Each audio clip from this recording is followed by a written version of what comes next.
সম্প্রতি একটি আলোচিত মামলার কেন্দ্রে থাকা শফিকের মুক্তির দাবিতে মুখ খুললেন Tollywood superstar Prosenjit Chattopadhyay. Social মিডিয়ার দেওয়া একটি পোস্টে তিনি লেখেন, শফিকের মতো একজন প্রতিভাবান যুবককে জেলে রাখা মানে ভবিষ্যতের আলোকে গলা টিপে মারা। আইন তার নিজের পথে চলুক, কিন্তু মানবিকতার দিকটাও যেন বিবেচনায় আনা হয়। আমি চাই তাকে যেন শর্ত সাপেক্ষে অন্তত জামিনে মুক্তি দেওয়া হয়। প্রসেনজিতের এই মন্তব্যে ইতিমধ্যে টলিপাড়ায় নানা প্রতিক্রিয়া দেখা গেছে। কেউ সমর্থনে মুখ খুলেছেন, কেউ বা আবার অভিনেতার এই অবস্থানের কড়া সমালোচনা করেছেন। শফিক একজন উদীয়মান যুবক, তিনি নিজস্ব প্রচেষ্টায় সমাজের বিভিন্ন স্তরে কাজ করে চলেছেন। তবে সম্প্রতি তার বিরুদ্ধে একটি গুরুতর অভিযোগে পুলিশ তাকে গ্রেপ্তার করে। মামলাটি এখনো তদন্তাধীন, ফলে কোনো চূড়ান্ত রায় এখনো আসেনি।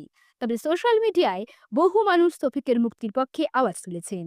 অনেকেই বলেছেন, যে কাজের জন্য তাকে ধরা হয়েছে তার কোনো সঠিক প্রমাণ এখনো নেই, বরং এটা রাজনৈতিক ষড়যন্ত্র হতে পারে।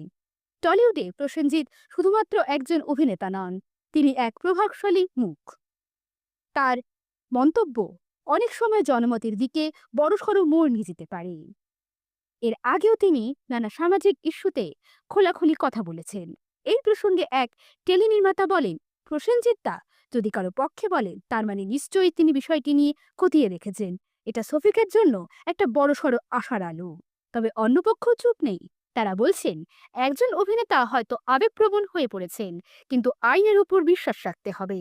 ন্যায় বিচার যেন আবেগের চাপে ক্ষতিগ্রস্ত না হয়।